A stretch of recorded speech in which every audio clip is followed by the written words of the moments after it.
Donc, nous allons créer un modèle numérique de terrain, ou MNT, sur Covadis à partir de ce dessin qui s'appelle dessin du levé TN 2D.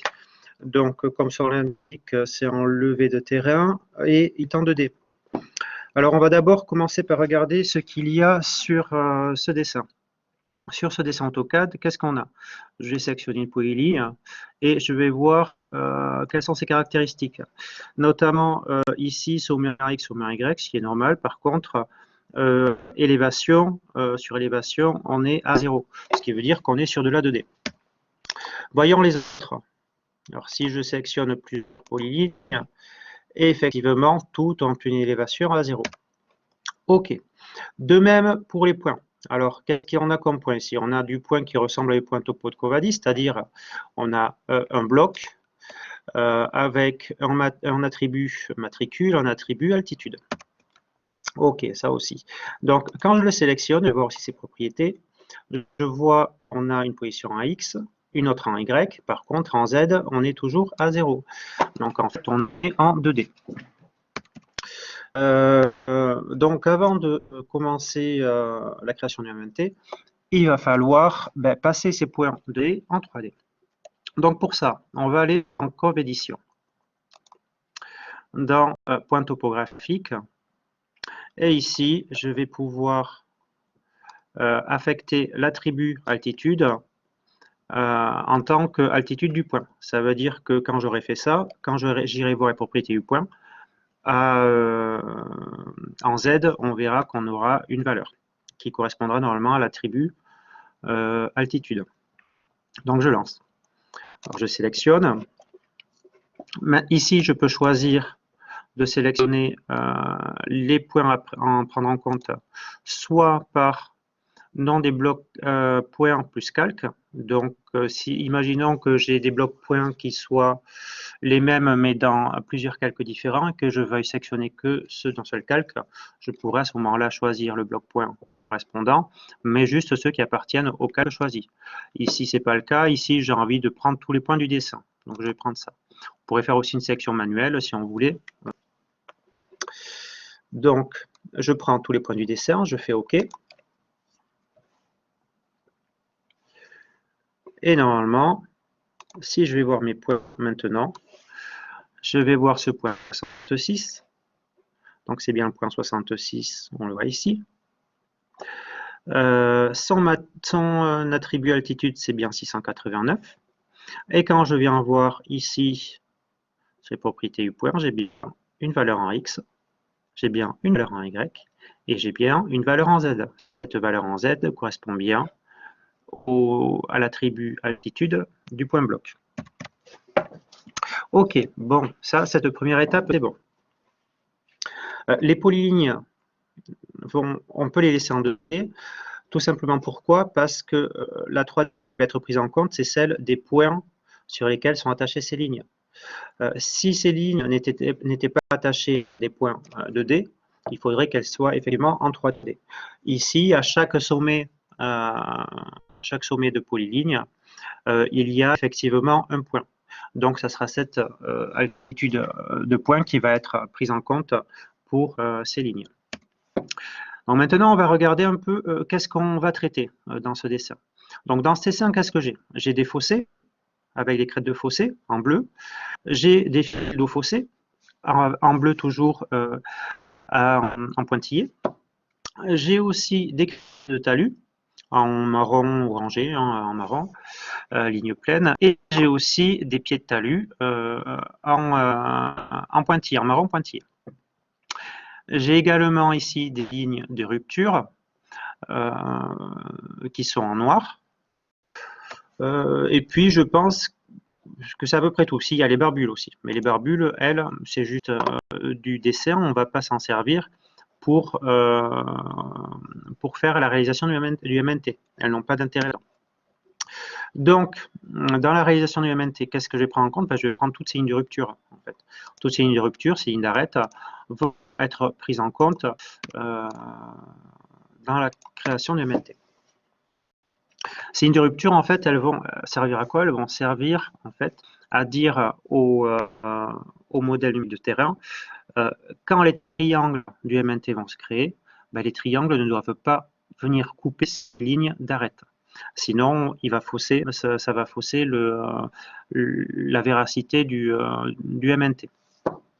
Donc justement, quand on va sélectionner ces lignes en ligne de rupture, on va voir que tous les triangles suivront ces lignes de rupture. Ils ne dépasseront pas ces lignes de rupture. Voilà. Donc, on va créer ce MNT avec le petit assistant qui existe dans Covadis. Pour ça, on va aller alors, placer ce dessin intelligemment ici. Voilà. On va aller dans Covadis 3D, MNT objet, et on va faire avec l'assistant, créer avec un assistant. Première page, il n'y a pas grand-chose à voir. Il y a ici des paramètres, il y a quelques paramètres qu'on gérera au fur et à mesure de l'assistant. Pour l'instant, on n'y touche pas. Donc, première donnée, ici, on nous demande source des données. Voilà, source de données, ici, c'est le dessin courant. Voilà. Donc, je fais suivant. Deuxième donnée, deuxième petit onglet, objet ponctuel. Donc, objet ponctuel, ça va être tout ce qui va être des points à traiter. Nous, ici, nos points, c'est quoi? Ce sont des points qui appartiennent au calque topo-point. Et les entités sont des blocs qui s'appellent topo-point aussi. On voit qu'on a 416 points pris en compte. Donc, dans le traitement des points, qu'est-ce qu'on va voir? Il nous propose ici, mode de traitement des points doubles, conserver le premier point rencontré, remplacé par le dernier point rencontré. Ici, ça c'est selon comment est monté votre dessin. Moi, j'ai laissé conserver le premier point rencontré. Voilà, je ne me pose pas trop de questions. On verra le deuxième onglet un peu plus tard sur les objets linéaires. Ok, terminé. Suivant.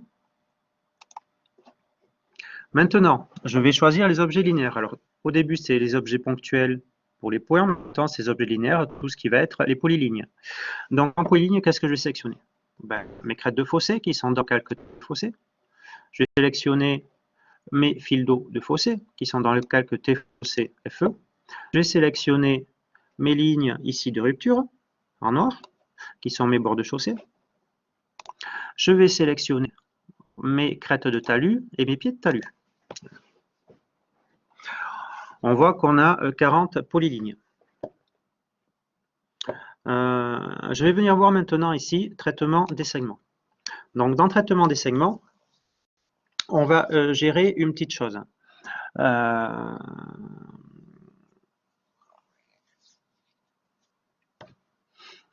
En tout premier lieu, on va venir ici permettre la création d'un nouveau point en extrapolant le Z des extrémités. Il dit extrapoler, mais il va aussi interpoler. Et ça va être intéressant pour créer sur des arcs des points intermédiaires qui vont permettre d'amener en fait le dessin du MNT. Si on ne faisait pas ça, ici on aurait le MNT ne va pas savoir faire de courbe, il viendrait faire une ligne droite de ce point à ce point-là. Or nous, on aimerait que ça suive au maximum le dessin existant. Donc pour ça, on va lui permettre de créer par interpolation des points réguliers. Et lui, à partir de ces points-là, il va venir dessiner les triangles en conséquence. Donc pour ça, il faut bien lui permettre de créer de nouveaux points extrapolés ou interpolés. Intersection de segments. Conserver le premier rencontré, oui, bon. Ça, c'est encore suivant votre dessin. Il vaut mieux que vous n'ayez pas d'intersection de segments. Ça, c'est un petit conseil. Évitez les intersections de segments lors de création d'un MNT.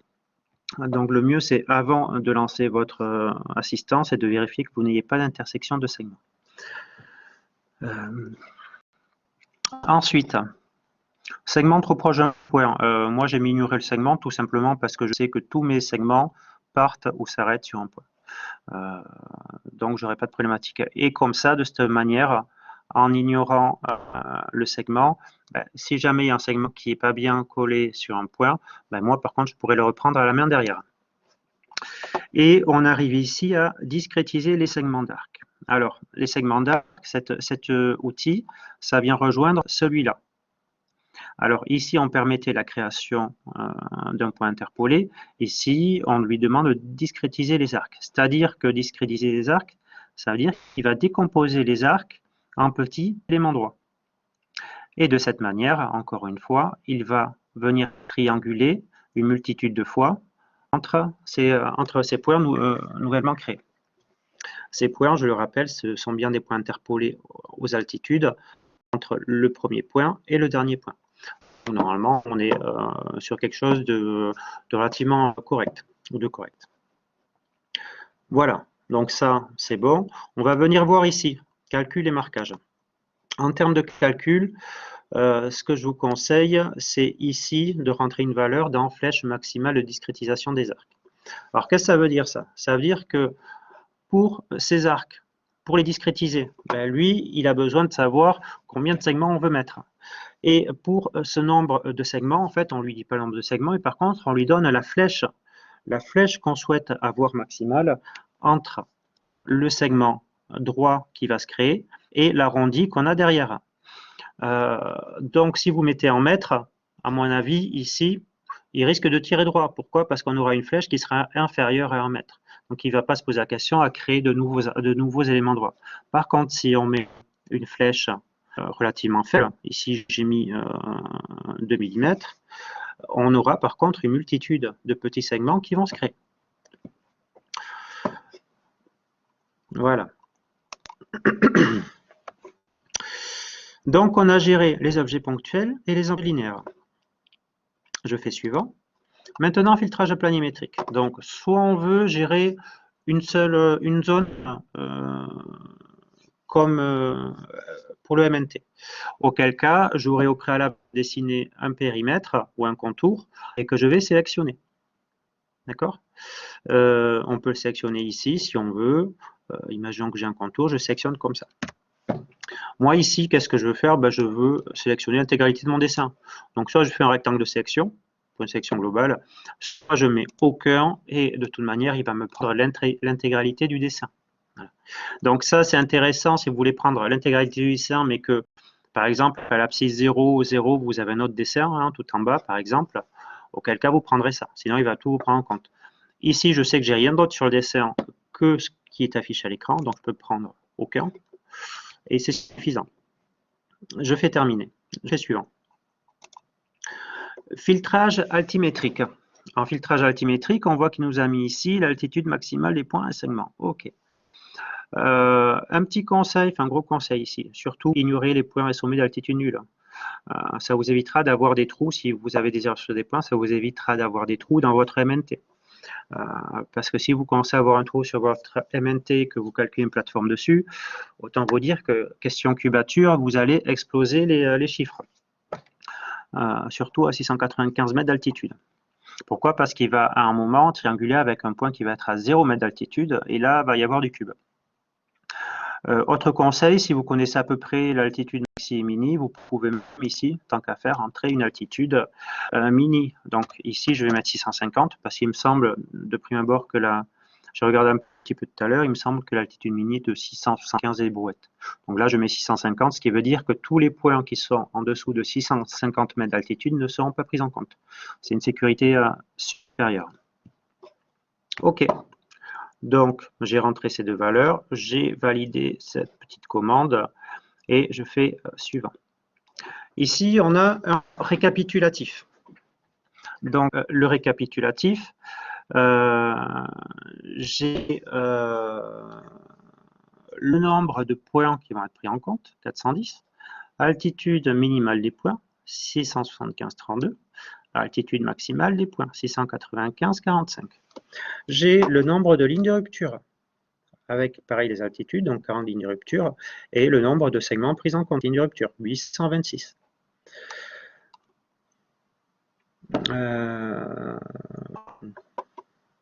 Voilà. Je pense que j'ai finalisé avec ces commandes. Je fais suivant. Ici, je peux nommer mon TN. Je peux dire que c'est le TN, par exemple, hein, si je veux. Description, bon. Qu'est-ce que je peux faire? Je peux ici calque de dessin. Donc je peux venir choisir le nom du calque, tel que je veux qu'il s'appelle. Qu'est-ce qu'on peut faire de plus? On peut décider d'afficher les courbes de niveau. Ça, je vous le déconseille, hein, parce qu'elles ne sont pas belles, les courbes de niveau. On les regardera tout à l'heure, mais autant les désafficher, je pense, c'est aussi bien. Contour externe, on va le garder. Et les triangles dans la vue 2D, 3D, on garde aussi. Okay. Écrire le listing récapitulatif. Donc là, on va voir ce qu'on a vu juste un peu avant dans le récapitulatif. Il va s'écrire dans un listing au format Word. Voilà, vous pouvez laisser si vous voulez. Et là, je fais terminer. Là, je vois mon listing qui apparaît avec les informations de tout à l'heure sur le nombre de points, le nombre de pour les lignes et le nombre de segments pris en compte. OK. Ici, ici, je vois mon MNT.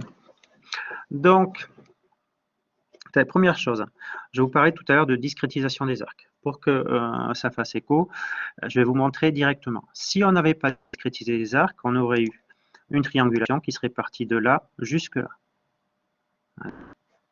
Là, on voit bien qu'on a des points qui ont été interpolés, ici, ici, ici, etc., et qui font une multitude de triangles plus petits. Et surtout, on voit que ça colle bien au contour du dessin. Ça va permettre d'avoir un joli MNT. Qu'est-ce que je fais d'autre? Ah, ben t'as ici, j'ai une courbe de niveau, faire une ligne d'arête qui n'a pas été prise en compte. Ah ben pourquoi? Tout simplement parce qu'ici, j'ai un sommet qui existe sans point 3D à côté. Donc, comme je l'ai dit tout à l'heure, de ne pas ignorer les segments qui n'étaient pas rattachés à un point. Il n'a ici pas traité ces deux segments-là. Tout le reste a été traité. On voit que tout le reste est à peu près bien traité. Alors, j'ai pas parlé des erreurs tout à l'heure, des cercles d'erreurs. Bon, j'ai pas grand-chose à dire là-dessus. Votre formateur en aura sans doute un peu plus que moi, peut-être, à dire. Voilà, donc là, on a notre MNT. Une première chose que je peux dire, ici, en tout cas, on n'a aucun point qui permette de dessiner ça comme ça. Donc, qu'est-ce qu'on peut faire? On peut éliminer ces triangles. D'accord? Pour éliminer ces triangles, on peut sélectionner la MNT et ici, dans les propriétés, on a plusieurs choses dans les propriétés, dont notamment afficher les triangles ou pas. Je pourrais, si je voulais, éteindre les triangles de la vue 2D. Donc, je les ai éteints. Qu'est-ce qu'on voit? On voit juste le contour. Qu'est-ce que je pourrais faire? Les lignes de rupture ne sont pas là, non, tant pis. Par contre, ce qui est ici, ça va être réduction des faces. Donc, je vais rallumer mes triangles si on ne va pas se rendre compte. Je rallume les triangles. Voilà. Et je vais aller ici à réduction des faces. Ça va permettre d'éliminer, de réduire les faces, et notamment quand elles sont trop alignées. On va voir quand je passe de 10 à 20, 30, et on voit qu'au fur et à mesure, les triangles qui ont les côtés les plus longs disparaissent. Je vais aller jusqu'à maximal, et on va voir qu'ici on a eu du nettoyage. On en a eu ici aussi, dans cette partie. On en a eu ici, ici et ici. Et même ici, je crois. Donc voilà, là on a quelque chose de nettoyé. Qu'est-ce qu'on peut faire d'autre? Ah oui, j'avais dit que j'allais vous montrer les courbes de niveau. Donc je resélectionne. Ici, je peux venir afficher les courbes de niveau. Voilà. À vrai dire, elles ne sont pas hyper jolies. Notamment, en plus, elles se mettent dans les talus, chose qu'il ne faut pas. Donc, bon, ça, je ne vous conseille pas trop. Il y a un utilitaire plus sympa pour travailler les courbes de niveau. Donc, je vais resélectionner mon MNT et sortir ces courbes de niveau. Alors, pour information, soit je peux faire ici, agir là-dessus, dans les propriétés, soit je peux faire un clic droit, une fois que j'ai bien sûr le MNT en surbrillance. Je peux aller sur clic droit et je peux aller sur affichage, et là je peux choisir d'afficher ou pas mes courbes de niveau. Je peux choisir d'afficher ou pas mes triangles. je peux choisir d'afficher ou pas mes lignes de rupture. Alors là, moi je vais faire une chose, c'est que je vais allumer les lignes de rupture et à côté de ça, je vais éteindre affichage et je vais éteindre mes triangles. Et là, qu'est-ce qu'on voit? Ben, on voit apparaître que les lignes de rupture. Et donc là, moi, ben, manifestement, qu'est-ce que je vais pouvoir faire? Ben, je vais pouvoir rajouter une ligne de rupture qui va de ce point-là à ce point-là. Et c'est ce que je vais faire. Donc, à nouveau, je vais faire un clic droit. Et là, je vais aller sur les ruptures et ajouter par saisie. Alors, je pourrais faire ajouter des objets. Ajouter des objets, c'est j'ai une polyligne qui va d'un point à un autre. Je saisis ajouter des objets. Je clique sur la polyligne en question et ça me la saisit en ligne de rupture. Là, ici, c'est pas ce que je vais faire. Moi, je veux ajouter par saisie. Donc là, je vais partir d'un point existant, donc de ce point-là, jusqu'à ce point-là. Et normalement, il m'a fait une ligne de rupture. Voilà. Donc là, on voit que la ligne de rupture qui était oubliée tout à l'heure, elle est présente maintenant. Je pourrais aussi très bien supprimer des lignes de rupture. Ligne de rupture, on peut aussi supprimer des lignes de rupture. Voilà. Ou exclure des sommets. Il y a plusieurs options. Ça, c'est à tester. Je vous invite à tester un peu ce que vous pouvez faire avec ça. C'est intéressant. Donc là, j'ai un MNT qui est à peu près bien. Donc on voit ici que mes lignes de rupture suivent bien mes arrondis. On va avoir une restitution jolie. Ici, pareil, d'accord? Hop, hop. Que mes fossés ont l'air d'être bien traités. D'accord, voilà. Donc ça a l'air plutôt pas mal. Alors, je vais rallumer mes triangles pour l'occasion. Donc, affichage, triangle. Et donc, le but des lignes de rupture, c'est qu'en fait, aucun triangle ne vienne interrompre ces lignes de rupture. Et là, on voit que dans la création des triangles, alors on voit mes lignes de rupture elles sont là-dessous, par exemple, au fossé. On voit très bien qu'il n'y a aucun triangle qui vienne intercepter ces lignes de rupture. Dernière petite chose qu'on peut faire là-dessus, c'est éventuellement changer des triangles. Alors pour ça, il faut aller dans ce menu contextuel et aller dans imaginons qu'on veuille, au lieu de dessiner ce triangle, on veuille le dessiner plutôt comme ça, et là on voit que le triangle a changé. Je vais le remettre comme il était, je pourrais le faire par exemple pour ici. Hop. Est-ce que c'est plus intéressant, plus logique? Je ne suis pas sûr. Voilà. Donc on peut se servir aussi de cet outil-là. Et là, on a un MNT qui est à peu près qui est correct. Donc, je vous invite à venir fouiller là sur ces histoires. On peut rajouter des sommets, on peut rajouter une rupture ou en enlever. Si jamais il y a une qui n'est pas traitée, on peut venir faire un îlot, c'est-à-dire une zone qui n'est pas traitée. J'aurais très bien pu dire ici, cette ligne, c'est une zone où je ne suis pas allé. Donc, au lieu d'être un MNT, ben, je fais un îlot, c'est-à-dire il n'y aura pas de MNT présent. Voilà. Voilà. Bon, je vous invite à regarder dans ce menu contextuel, il est assez intéressant pour manipuler le MNT. Donc maintenant que j'ai fait le MNT, ben, j'aimerais bien voir à quoi il ressemble. Et pour ne pas se tromper, le mieux c'est d'aller voir à quoi il ressemble en 3D. Donc il y a un petit dans Covadis, s'il a été installé chez vous, qui se trouve ici dans Covadis 3D. Covadis 3D, échange à vision. Et on va faire export de la scène. Alors, ce petit outil, pour information,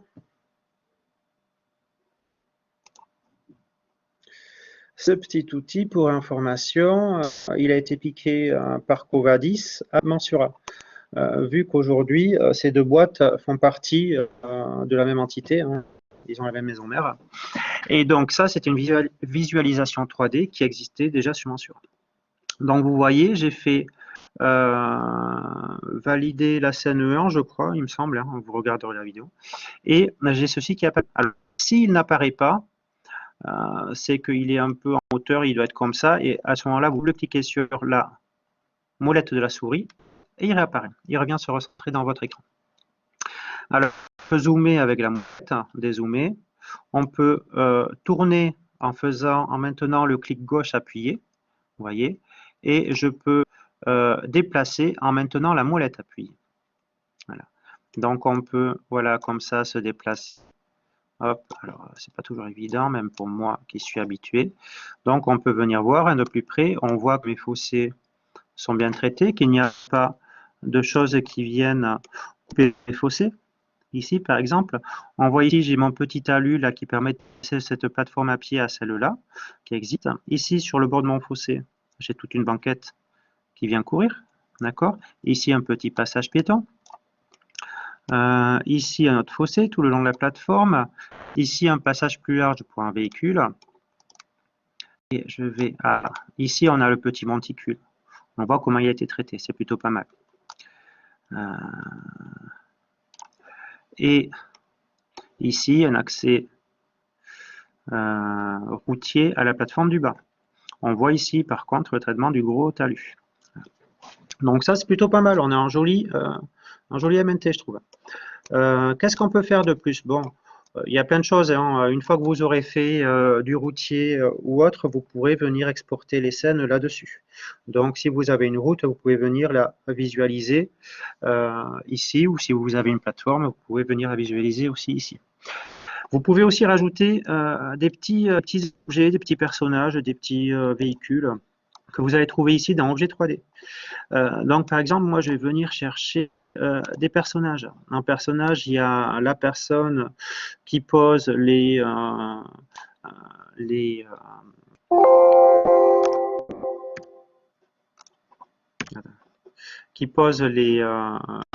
plots de sécurité, les comptes de sécurité. Hein. Voilà. Hop. Il va sécuriser son collègue qui commence à le lever. Hop. Et donc, je vais aller chercher son collègue. C'est le petit géomètre qui doit être par ici. Voilà. Et le géomètre, je vais le poser ici. Voilà. Voilà. Donc, on peut s'amuser à venir, me semble-t-il, les déplacer. Hop, comme ça. Ou je sectionne ici. Hop. Ah, il suit le... Ah, c'est super, il suit le TN en fait, en faisant ça, super. On peut... Normalement, il peut monter aussi, me semble-t-il. Bon, là, voilà. Ah non, il s'éloigne. D'accord, ok. Voilà, donc là, il est effectivement à l'échelle normalement du dessin. Voilà. Qu'est-ce qu'on pourrait faire? On pourrait rajouter aussi des véhicules chantiers ou des tracteurs ou des arbres, hein, de la végétation. Si je suis en végétation, je vais rajouter un arbre, par exemple. Hein, hop, hop, je le maintiens appuyé, je le ramène. Et je vais poser un arbre quelque part par là. C'était une forêt, il y avait un endroit où c'était la forêt. Hein, donc, j'ai quelques arbres par là. Voilà. Hop. Alors, ma forêt, elle est un peu avec les mêmes essences, c'est dommage. Hein. Au mieux des forêts avec plusieurs essences différentes. Bon, voilà, on arrive rapidement à faire quelque chose de sympa en prévisualisation. On peut mettre des bâtiments, des choses. Donc, ça peut être sympa. Je pense que quand on finalise un projet de lotissement, de viabilisation de l'eau ou autre, hein, ça peut être intéressant de faire un habillage comme ça pour présenter une scène ou une capture de ces éléments en 3D pour la présentation du projet. C'est toujours sympathique. Un moyen aussi, je sais, de faire des vidéos ici en suivant notamment une trajectoire, me semble-t-il. Il faudra que je teste un peu, mais on verra. Voilà, voilà pour cette réalisation de MNT. Je ferai un autre tuto pour faire la réalisation des courbes de niveau sur Covadis.